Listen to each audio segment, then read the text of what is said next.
Momonga, the strongest Vice Admiral you probably haven't even thought about. Now, pushing aside the old admirals that are in Vice Admiral position, which I discount, and the Admiral candidates, who is the strongest Vice Admiral? And that title goes to none other than Momonga himself. But how strong is he? And how strong is he compared to the other Vice Admirals? That's the question we're here to answer today. Going scene by scene and feat by feat. How strong is Momonga?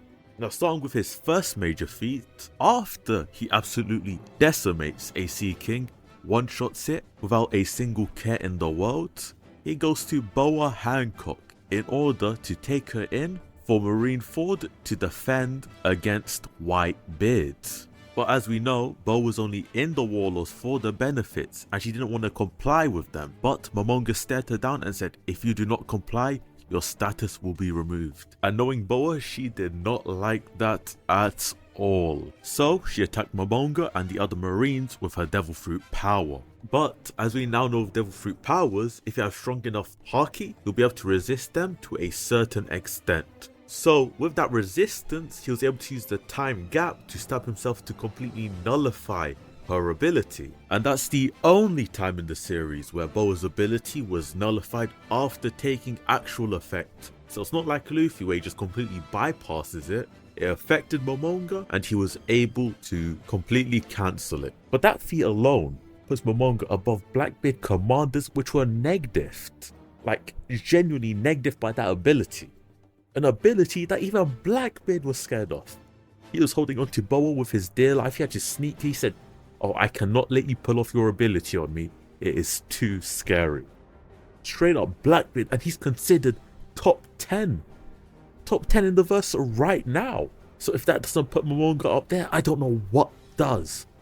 And after this, you'd expect him to be scared. But he stood his ground.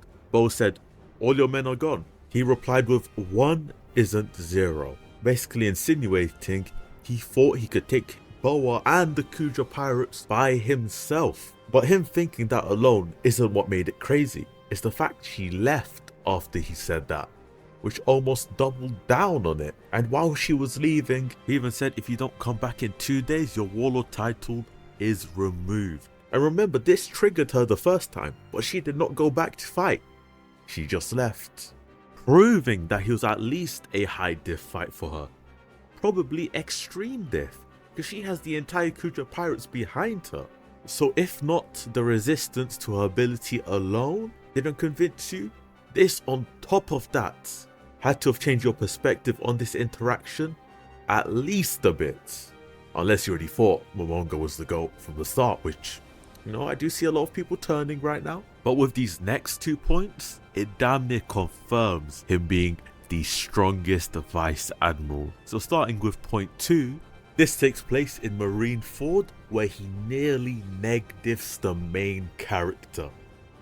Reminder, this may seem like a simple thing you can skip, oh he just slashed Luffy, but not even a Mihawk, the world's strongest swordsman, could slash Luffy. Now if that isn't a feat, then I don't know what is. Of course I'm not putting him over Mihawk, that would be crazy. But for his sword skill to be at a level to hit Luffy when Mihawk himself couldn't? Of course we assume Mihawk is holding back here, but the lowest you can go with that statement is Momonga being fairly fucking strong. Let's not undermine this. He completed a feat not even Mihawk could. Now, do I think Mihawk could do it? Yes, of course. I'm just playing it up a bit, I'm not gonna lie. But that is something you need to take into account when you talk about Momonga. But moving on to point 3 and the final point, him being put in command of Old Marineford, now called G1. One of the top 3 most important government buildings. And this importance of Marineford was stated by Sengoku himself. So it'd be ridiculous to say that the Marines don't care about it. And I don't think it's a crazy take at all for them to put at least the strongest Vice Admiral in charge of Marineford.